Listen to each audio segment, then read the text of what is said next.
ইউনিভাৰ্চিটিত ল'ৰা ছোৱালীৰ হেৰি অলপ হয়েই হুলস্থুল বা কেতিয়াবা তেওঁলোকৰ সেইটো ডাঙৰ কথা নহয়, কিন্তু পৰীক্ষা নিয়ন্ত্ৰকৰ বিৰুদ্ধে যিটো তেওঁলোকৰ আন্দোলন বা তেওঁলোকৰ যিটো বিশুদ্গাৰ সেইটো আমি আলোচনা মানে কৰিব তাৰ মৰ্মে কালি আলোচনাটো আচলতে হৈছিলে পৰীক্ষাৰ হেৰি সংশোধনৰ কাৰণেই। আমাৰ মিটিং চলি আছিলে, তাতে তেতিয়া তেওঁলোকে আন্দোলন কৰি আহিলে আৰু তেওঁলোকৰ পৰা তাৰপিছত প্ৰথমতে আমাৰ যিসকল বিষয়া প্ৰফেচাৰ ডিনসকলে গৈ তেওঁলোকৰ লগত আলোচনা কৰিলে।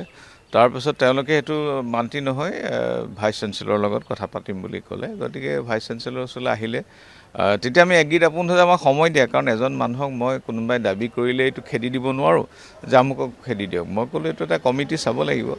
গতিকে কমিটি কথাখিনি পাতি তেওঁলোক এগ্ৰী হৈ মোৰ ৰুমৰ পৰা ওলাই গৈ পেলাই হঠাতে কেইজনমানে আহি পেলাই দুৱাৰত অলপ বেয়াকৈ ঢকিয়ালে। সেইটোত মই অলপ হেৰি হ'লোঁ, উত্তপ্ত হ'লোঁ, কাৰণ বাহিৰৰ গেষ্ট কথা পাতিও আছিলোঁ, আমি প্ৰফেচাৰসকল বহি আছোঁ। গতিকে এই উদ্ভণ্ডালিটো আচলতে মই সহ্য নকৰোঁ, এইটো যিয়েই নহওক।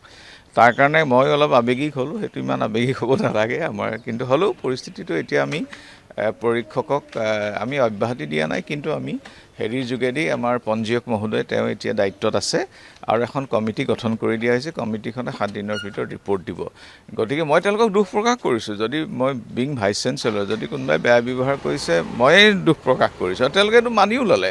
কিন্তু আজিকালি কি হৈছে, ল'ৰা ছোৱালীবিলাকৰ মাজত ইটো সিটো গ্ৰুপৰ মাজত হেৰি নাই, কি বুলি কয়, মানে নিয়ন্ত্ৰণ নাই। কোনোবা যেন আহি পেলাই ওপৰত আহি উদ্ভণ্ডালি কৰিলে, সেইটো আমি সেই বিশৃংখলাটো সহ্য নহয়। তাৰমানে এই সপ্তাহত ছাৰ তেওঁ দায়িত্বত নাথাকে, মানে পঞ্জীয়ক ছাৰে চাব। এতিয়া পঞ্জীয়কে চাব, এতিয়া মানে এই 7 দিন মানে কমিটিখন ৰিপৰ্ট দিয়ক, তাৰপিছত দেখা যাব। আপুনি অহাৰ পিছত ইউনিভাৰ্চিটিত যথেষ্ট পৰিৱৰ্তন আহিছে, ছাত্ৰ ছাত্ৰীসকলেও সন্তুষ্টই প্ৰায়। দুই এটা যি অভিযোগ আছে, বিশেষকৈ পৰীক্ষা নিয়ন্ত্ৰণৰ ক্ষেত্ৰত তাৰে কালি যদি মন কৰে, কালি আমি 3টা কথা কৈছিলোঁ। প্ৰথম কথা হ'ল যে প্ৰত্যেক শুক্ৰবাৰে 2টা বজাৰ পৰা 5টা বজালৈকে আমি এজন বিষয়া দিছোঁ, কাৰণ সকলো মানুহে কণ্ট্ৰলাৰ অফিচত গৈ সোমাই থকাটো এইটো এটা ছিক্ৰেটটো পৰীক্ষাৰ কাৰবাৰটো। সেইকাৰণে আমি এজন বিষয়া দিছোঁ প্ৰত্যেক শুক্ৰবাৰে 2টাৰ পৰা 5টালৈকে।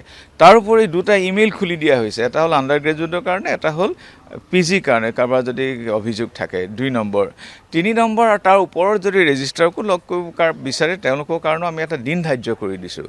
আৰু তদুপৰি কিছুমান জোনেল লেভেলত আমি কালি আলোচনা হৈছিলে, জোনেল লেভেলত আমি কিছুমান সংশোধনী আনিছোঁ। ল'ৰা ছোৱালী মাজে মাজে উৎপাত কৰে, সেইটো ইমান ডাঙৰ কথা নহয়। হ'ব দিয়ক। কমিটি মই নাই, এতিয়া কমিটি মেম্বাৰ মই আলোচনা কৰিম, শিক্ষকসকলৰ লগত আলোচনা কৰি আমি কমিটিখন বনাম।